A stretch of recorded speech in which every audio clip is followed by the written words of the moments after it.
Her body floated motionless against the concrete wall. Braid fanned out in the water like seaweed, while the whale that once obeyed her circled just beneath, exhaling in hollow bursts that echoed through the empty stadium. The stands, moments earlier alive with applause, now rang with the silence of families ushered out in tears, their footprints wet across the concrete steps. Trainers knelt beside her, their gloves slick with salt and blood, pounding her chest in a rhythm that never brought her back. Above it all, the neon sign still flickered, advertising a show that would never be performed again. And as the pumps hummed in the background, no one could explain how trust had turned into tragedy so quickly, only that it had. If these moments make you pause and want to see how it all unraveled, stay with us and share this story with someone who needs to feel its weight. The late afternoon sun drifted lower over San Diego, a warm amber smear along the horizon that set Pacific Horizon Marine Park aglow. The stadium's aluminum railings gave off a faint metallic heat. The glass viewing panels shone like cut ice above the turquoise tank. You could taste salt on the air. Children squealed when the cooling mist reached the first rows, and somewhere beyond the bleachers, a gull wheeled and cried, its call briefly threading through the upbeat music on the loudspeakers. Rachel Monroe, 39, 5'6", auburn hair secured under a black neoprene hood, stepped to the wet edge of the stage. Her wetsuit hugged sun-tanned skin. A dive belt rode her hips, clipped with a whistle and a small waterproof radio. She looked steady, practiced, the kind of calm that settles a crowd without a word. She crouched and tapped the textured black matting twice, the signal she'd repeated thousands of times. A black and white shape slid out of the deeper blue like a submarine emerging from cloud shadow. Nyrok's dorsal fin cut a clean line under the surface, then he pivoted, the white of his eye patch bright against the water. Rachel gave a hand target. He matched it with his rostrum, precise, the water lapping at her forearms with a cold that seeped through the neoprene. The crowd applauded, a warm human roar that bounced off concrete. The fish bucket at her knee breathed its own blunt smell herring and Kaplan mixing with sunscreen and the faint chlorine bite from the filtration system. "Good," she murmured, soft enough that only the stage microphones caught it. She rewarded and palm flat, then stepped into a slide-out routine, Nyrok surfacing along the shallows to bring his head level with her face. The speakers faded down so you could hear the wet thud of his body gliding over the ramp, the hiss of water tearing off his skin. A boy pressed both hands to the glass, mouth open. "He's huge," someone whispered. "Reverent." Rachel's voice came through the PA, even and bright. "He weighs about 6 tons. We respect his strength with every cue." Cameras clicked in a field of glittering phone screens. A junior handler, Lucas, waited 2 steps back, his sneakers dark with spray. "Blow next," he said, barely a breath. Rachel nodded, never taking her eyes off the whale. Hand up, spiraled down. Nyrok rose, opened his blowhole, and fired a pressurized exhale that thundered across the front rows like a cannon shot. The sound rattled inside the chest, that low percussion you feel more than hear. A ribbon of vapor drifted over Rachel's cheek, cold and clean. Laughter broke, then another round of applause. She felt the old pull of satisfaction, how a stadium could fuse into one organism when the timing was right, and she let it steady her breathing. San Diego light shifted a shade dimmer as a gauzy bank of cloud moved in off the Pacific. The tank changed tone with it, going from bright swimming pool blue to something a little more steel, a little less forgiving.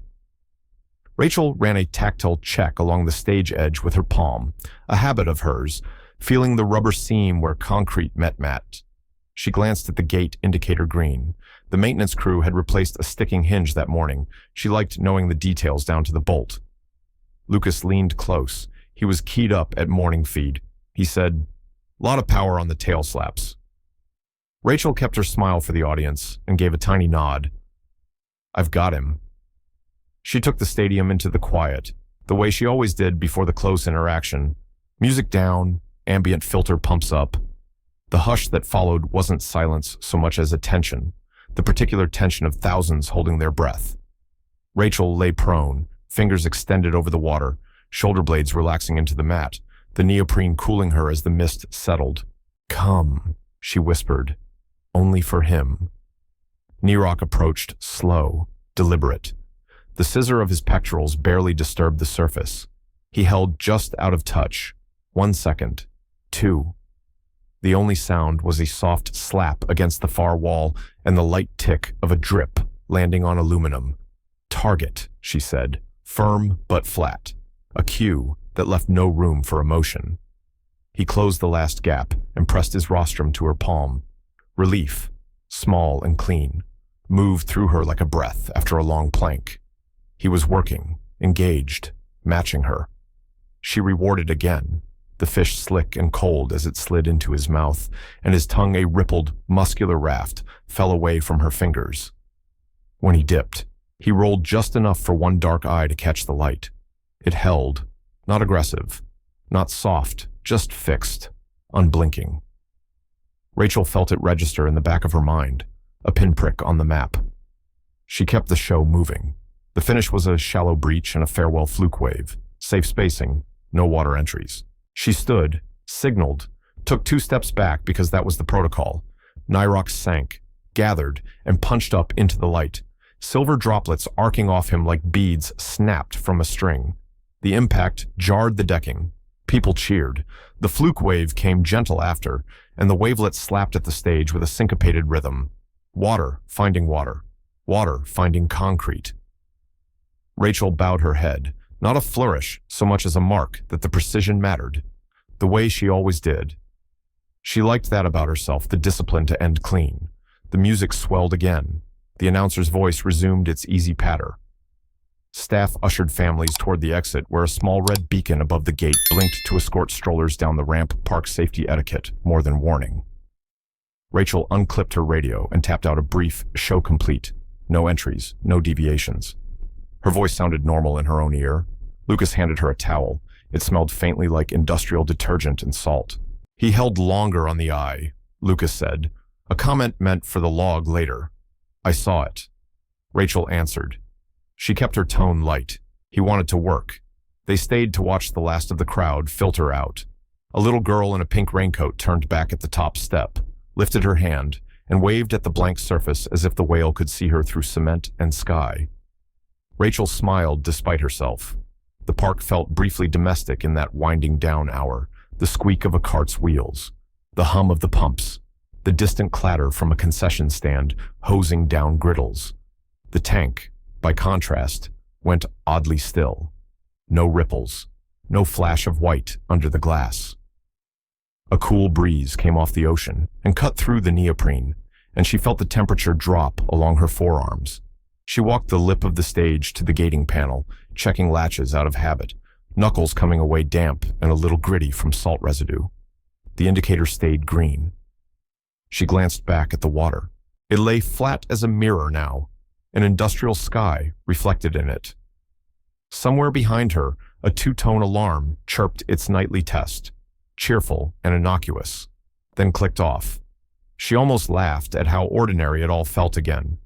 The good days usually ended this way, in small noises and a clean deck. Then Nyrok surfaced, without a sound, only the slightest bulge in the skin of the tank betraying him, and the rostrum rose until one dark eye broke the water. It found her across the 10 feet of space and held. Rachel felt the prickle of gooseflesh climb her arms under the suit. She knew not to read into it. An orca's eye is not a human's. She knew that. She waited for the roll away, the dissolve into routine. It didn't come. The stadium, newly empty, made her footfalls loud when she took a single step back from the edge. The water slapped once sharp, close against the concrete seam, as if something underneath had turned and settled. She told herself to log the eye contact, to note the pause, to write it exactly. She reached for the radio, thumb hovering over the transmit, then let it fall back to her side. "We're done for today," she said softly, unsure who she was telling. The red beacon over the gate blinked again, one slow pulse that smeared in the glass reflection. Nyrok's eye sank below the surface without a ripple, the mirror unbroken. Only the echo of that single sharp slap remained, hanging in the air like a reminder. Rachel exhaled and turned away, but the sound stayed with her as she walked the length of the stage, a quiet scuff in her memory she couldn't quite smooth flat. The mornings at Pacific Horizon Marine Park had their own rhythm, slower and quieter than the afternoon shows. The stadium sat half empty, the sound of gulls sharper in the absence of crowds. Rachel Monroe stepped out onto the slick stage, neoprene clinging damp from the chill in the air, the fish bucket at her side already leaking its heavy, briny smell into her nostrils. Beyond the glass, the Pacific shimmered in pale light, rolling in steady swells that seemed to breathe in time with the Orca pool. She adjusted her headset, cleared her throat, and gave the first hand cue of the day. Nyrok responded with precision, slicing the water, lifting his massive head, eyes bright and waiting. To visitors who sat in on training sessions, it looked like magic. The way the 6-ton whale shadowed Rachel's movements, the gentleness with which he accepted fish from her palm, the way her voice carried calm through the speakers. One tourist whispered, "It's like they share a language." Rachel smiled, wiping her wet hand on her thigh, though the cold slickness lingered against her skin. She believed it too. After nearly 2 decades, she had convinced herself their bond was more than repetition, more than conditioning. It was something like friendship. But beneath the serenity, there were cracks. Trainers noticed the tail slaps when no cues were given, the deep crashes at night when Nyrok rammed the metal gates. Lucas, the junior handler, brought it up over coffee once, his tone cautious. He's restless after dark. The cameras catch it. Rachel sipped, nodded, but waved it off. He knows me. He trusts me. She wanted it to be true. Perhaps she needed it to be. That day, the water was calm, a glassy surface under the weak winter sun. Rachel crouched, gave the recall signal a crisp hand movement, one he had obeyed countless times.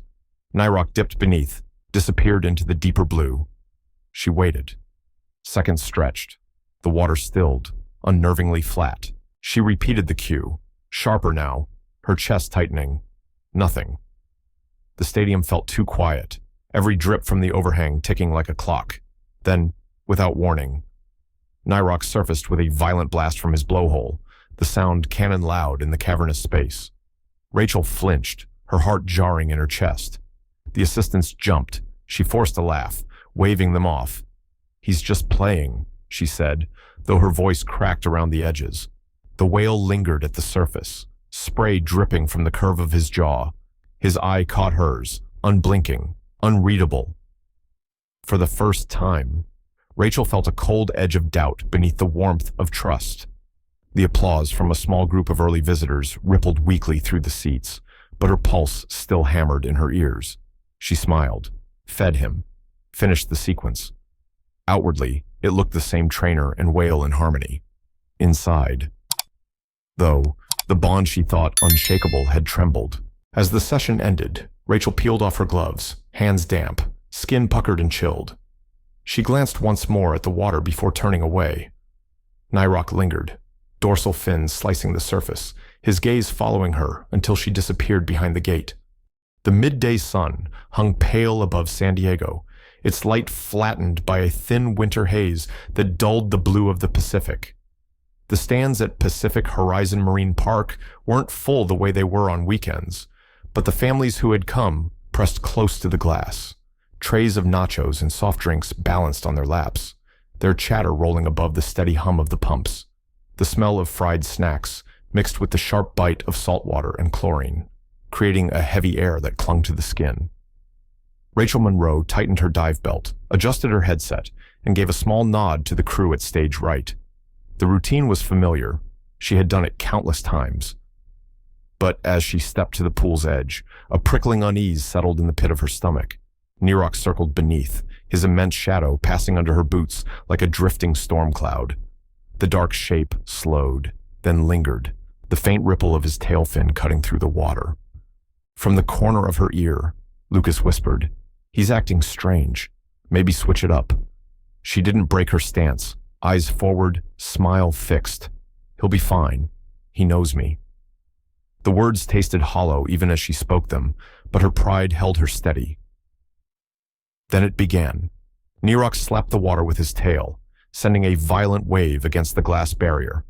The hollow thud echoed through the arena, rattling the railings and shaking the trays in spectators' hands. The crowd reacted in waves, gasps. nervous laughter, a child clinging to his mother's sleeve. Rachel's own hands felt slick against the wet concrete, her pulse racing beneath the zipped neoprene. She leaned forward, signaling him closer, her voice steady through the headset, though inside her chest tightened like a vice. Nyrok surged upward without warning. His jaws snapped the surface, teeth flashing white, so close that the spray from his lunge drenched Rachel's face shield. The sound was sharp, like wood splintering under sudden weight.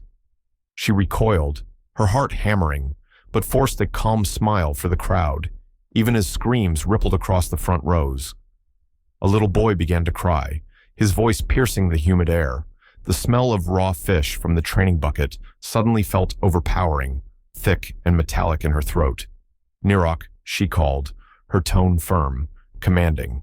He froze, body still, black eye patch glistening as he locked his gaze on her. The water stilled, the entire stadium holding its breath. For a long second, it was just her and him, predator and trainer balanced on a line as thin as the ripples around his head. Rachel's hands trembled despite her steady stance, her throat dry. She forced another cue, her voice tight. Settle. He obeyed at least on the surface, rolling back and slipping under. The audience broke into scattered applause, a nervous attempt to patch the moment back into something safe, something rehearsed. Rachel lifted her chin, gave a reassuring wave, and whispered into her mic. Routine continues. But when she stepped back, her knees felt weak, her chest still burning with the rush of adrenaline. Lucas's eyes caught hers, worried, questioning. But she shook her head quickly. We finished this, she muttered under her breath. The rest of the routine played out without incident, but the tension never left. Each sound was louder than usual, the slap of fins like a whip crack, the echo of pumps like a warning drum. When it ended, Rachel stepped off stage, her wetsuit cold and clammy, her hands trembling as she removed her headset. The crowd filtered out, their chatter subdued, parents clutching their children a little tighter. She exhaled hard, trying to convince herself it was nothing, just a close call, just a momentary break in focus. But as she walked down the quiet corridor, the image wouldn't leave her Nyrok's jaws, his teeth cutting through the light, the spray drenching her face like a warning she couldn't ignore. She didn't know it yet, but the next time he struck, it wouldn't be just a rehearsal of fear. The crowd had long since gone home, leaving the stadium eerily quiet, its concrete seats slick with the cool sheen of evening mist. The floodlights cast pale beams across the surface of the tank, transforming the water into a dark mirror that revealed nothing beneath. Rachel Monroe walked the narrow deck, her wetsuit clinging damp and heavy, the faint smell of fish oil clinging to her gloves. The pumps throbbed with a low, mechanical hum, a sound she knew so well it usually vanished into the background. Tonight, though, it pressed in, a reminder of the hidden machinery that kept everything running, even when people pretended the danger wasn't there. Rachel. The voice was low, urgent. She turned to find Paul, a senior trainer who had been at Pacific Horizon longer than most, his face drawn and pale. He glanced around the empty stadium before stepping closer, speaking just above the steady drone of the pumps. You know about Nyrok's past, don't you? His words made the air feel suddenly colder. Rachel swallowed, her chest tight. Paul's eyes didn't leave hers. Sophie Grant. Canada. She slipped. They said he kept her under. And Aaron Wells. Orlando. Years later, they found his body on Nyrok's back. He shook his head, jaw tightening. People died. Rachel. This isn't just about tail slaps or missed cues. He's done this before. Rachel's breath came sharp. She knew the stories, of course. Everyone whispered about them in training rooms and late-night staff meetings. But hearing them spoken like this, laid bare against the heavy smell of chlorine and thawed Kaplan, sent a chill up her spine. She forced her voice steady. I can handle him. I know him better than anyone. Paul's shoulders sagged, his voice lowering further. Internal logs, warnings, close calls we never put on the show reports. Trainers refused to go in with him. Some quit rather than take the risk. But management, he brings in the crowds. They won't pull him. His hand hovered like he wanted to grip her shoulder but didn't. Be careful, He's not a partner. He's a liability. The words hung in the damp air. Rachel turned back toward the water, under the floodlights. The surface shimmered black, almost metallic, reflecting her tense outline back at her. She thought of all the mornings she had spent in this place, trusting him, trusting herself. Her heart pounded beneath the neoprene, a steady, anxious drum. She told herself she had to believe she could control it, that her bond wasn't just a fiction she sold to the crowd. Tomorrow's show was already sold out, cameras primed to catch every gesture. Backing out wasn't an option. She zipped her wetsuit fully, the sound loud against the emptiness, her hands steady though her mind tangled.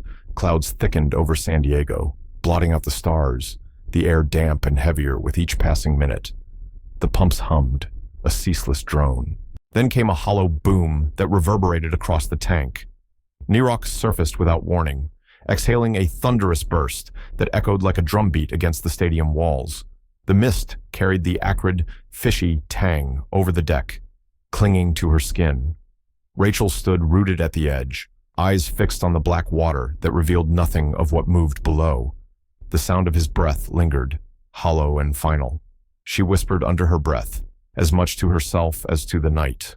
Tomorrow, we get through this. We have to. But the silence that followed was heavier than any reassurance she could muster. The tank, vast and impenetrable, swallowed her words whole. The afternoon light slanted across the San Diego coast, washing Pacific Horizon Marine Park in gold, though the tank itself glared bright turquoise, reflecting sun like broken glass.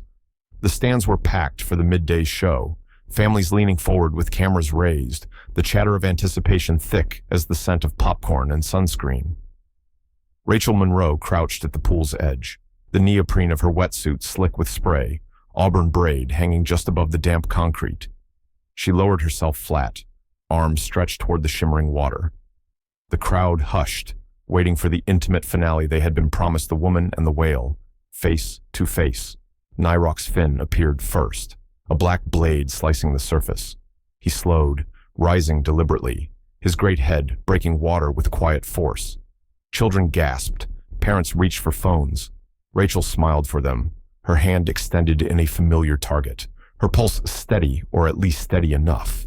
The music softened through the speakers, leaving only the slap of water and the low hum of the pumps. It was a scene rehearsed hundreds of times, a perfect illusion of trust. Then it shattered. With a violent surge, Nyrok launched upward. The motion was so sudden it looked like an explosion beneath the surface. His jaws closed around Rachel's braid, yanking her forward with such force the headset at her ear crackled, squealed, and then went silent. A collective gasp tore from the stands. For a split second, some thought it was part of the act, but the illusion broke as her body was jerked headlong into the pool, arms flailing, legs kicking. The water erupted, white froth swallowing her, a streak of red unfurling like ink in the tide. Rachel Lucas shouted, his whistle piercing the chaos. Trainers sprinted to the edge, slapping the water with open palms, the desperate signal for release. Alarms screamed over the loudspeakers, drowning the children's cries. A colleague lunged with a long pole, thrusting it toward Nyrok's flank, but the whale's tail lashed back, slamming water hard enough to drench the glass walls and knock the trainer stumbling. The crowd dissolved into panic, parents clutching their kids, the smell of fish from the feeding buckets mixing with chlorine and sweat, sharp enough to burn nostrils. Beneath the roiling water, Rachel fought. For one moment, she broke the surface, her face pale, her eyes wide with raw terror, a muffled scream tearing free before a black and white mass rolled above her and pulled her under again. The sound of her body striking water was drowned by the roar of thousands of voices, shouts, sobs, commands over radios. Nyrok thrashed, his tail pounding like a war drum. The entire tank shook with each strike, waves slamming against the walls, spilling over onto the stage. The whistle blasts came again, frantic, but the Orca ignored them, locked in. Rachel's arms clawed once more above the surface, only to vanish in the churn. Panic swallowed the arena whole. Security rushed in, guiding families out, their shoes slapping the wet concrete in hurried retreat. The bleachers echoed with chaos. Every sound amplified alarms blaring, radios crackling. children's wails cutting through the din. The spectacle that had begun as entertainment had collapsed into terror in seconds. And then she was gone from view, dragged deep into the boiling, violent blue. The sound in the stadium had collapsed into something primal: shrieks, whistles, radios barking codes, but under the water, it was worse. Rachel Monroe was no longer a trainer in control. She was prey caught in Nyrok's grasp. Each time she clawed toward the surface, lungs screaming for air, the 6-ton body rolled and pulled her deeper, the cold pressure crushing her chest. Bubbles exploded past her face, salt burning her eyes, her fingers slipping against slick, unyielding skin. Above, whistles shrilled in sharp bursts, trainers slapping the water with open palms, the universal signal that once commanded obedience. This time, it meant nothing. Code red. Lockdown, a voice cracked through a radio. The syllables jagged over static. Staff scrambled at the control gates, metallic clangs echoing as they tried to seal off sections of the tank. Nets were thrown wide, the mesh stretching across the surface. But Nyrok plowed through them as if they were paper. The water surged violently, waves slapping hard against the concrete walls, spraying the deck with icy mist. Trainers' hands shook as they held poles and recalled buckets, their eyes wide, voices hoarse from shouting commands that went unanswered.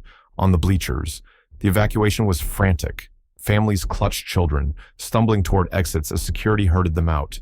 Shoes slapped against wet stairs, plastic trays clattered to the floor, and the sour smell of panic sweat, fish, and chlorine thickened in the air. The sharp cries of children pierced over the alarms. Behind the glass barriers, the water boiled with chaos, white froth hiding Rachel's body until, at 1:47 p.m., she broke the surface for one desperate second. Her face was swollen, lips bloodless, eyes wild and pleading.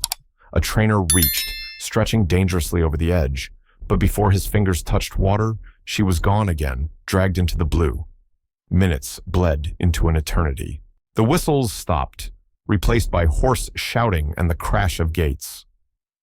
At 2:20 p.m., Nyrok surfaced, exhaling in a blast that echoed like a cannon shot through the emptying arena. Something dark floated beneath him. Trainers froze. Then, after 45 relentless minutes, he let her go. Rachel's body bobbed to the surface, limp, her braid drifting like seaweed. Gasps tore through the remaining staff as they rushed in, hooking her toward the ledge, dragging her onto the slick concrete. Paramedics stormed forward, dropping to their knees, medical bags thudding to the deck, clear start compressions. Their voices were clipped, urgent. The sound of palms slapping her ribs filled the silence that followed. CPR breaths pushing against time already lost. The neoprene at her chest peeled back to reveal skin mottled, bruised, broken. They worked anyway, sweat dripping, radios crackling. No pulse. Continue compressions. The smell of chlorine and blood mixed in the air, a metallic tang that clung to everyone's mouths. When at last they stopped, the stillness was unbearable. The stadium was empty now, only the echo of pumps and the drip of water falling from the stage edges. Nyrok circled slowly below, massive body gliding in silence as if nothing had happened. Later, investigators would comb through filing cabinets and servers. They would find logs of near misses, emails buried under years of bureaucracy, trainers' warnings that went unheeded. Some had begged to stop waterwork with Nyrok, citing his size, his history, the danger too great to ignore. Yet the shows went on. The truth, uncovered in memos and redacted reports, was chilling. This was not an accident. It was the disaster waiting, one everyone saw coming, but no one stopped.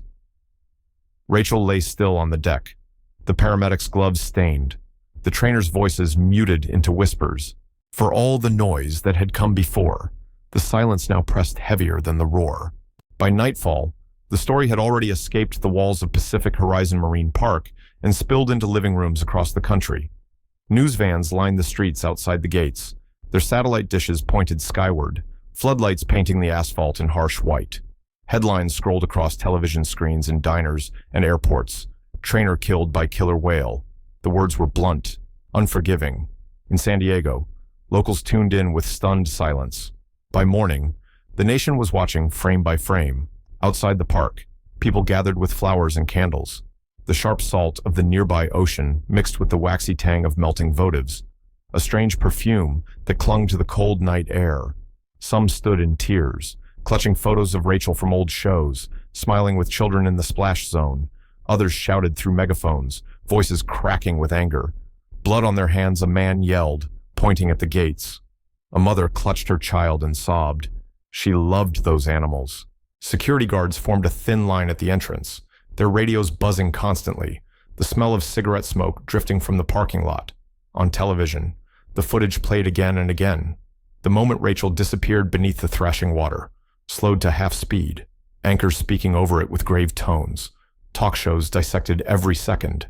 Experts rewound the clip, the pause before Nyrok lunged, the angle of Rachel's body, the speed of his tail. Former trainers appeared on panels, voices trembling as they confessed what they had never said aloud. We warned them. We told them Nyrok was unpredictable. He was too big, too strong, too scarred. One woman's eyes filled with tears. Rachel knew the risk, but she believed she could protect him and herself. Scientists weighed in from universities and marine institutes. This isn't madness, one said flatly. It's instinct. An apex predator confined in a tank. You can't strip that away. Another leaned closer to the camera. He should never have been there. Protesters clashed outside the park's entrance gates. On one side, signs reading "Justice for Rachel," voices demanding accountability, insisting that Pacific Horizon had gambled with lives for ticket sales. On the other, activists with banners that read "Free Nyrok," chanting that the whale was as much a victim as the woman he killed. The two sides shouted past each other, the arguments punctuated by sirens from police cruisers idling on the curb. Inside the park, the trainer community felt hollowed out. Rachel had been the standard they measured themselves against, the calm and the chaos, the steady voice that made even the most volatile moments feel under control. Now her absence was a hole none of them could fill. Locker rooms fell silent, where once there had been banter. Trainers sat alone, staring at the floor, their wetsuits still damp, the smell of fish lingering on their hands. The question lingered everywhere, whispered in the break rooms, shouted in interviews, printed in bold headlines. If this was predictable, if everyone knew, deep down, what Nyrok was capable of, why was it allowed to happen? The words echoed like a drumbeat across San Diego, then across the nation, refusing to fade. The weeks that followed were heavy with a silence that even the constant hum of the pumps couldn't fill. Pacific Horizon Marine Park shut down its shows. The seats in the great stadium left to gather dust and salt carried on the breeze. The once shining tank was drained, its concrete belly exposed, streaked with dark stains no scrubbing could erase. Rust-colored shadows clung stubbornly to the seams where water once rippled. A faded sign still clung above the entry tunnel. "Dine with Shamu," its letters peeling, out of place against the emptiness. The glass barriers reflected only empty bleachers, rows of metal benches echoing with the memory of screams.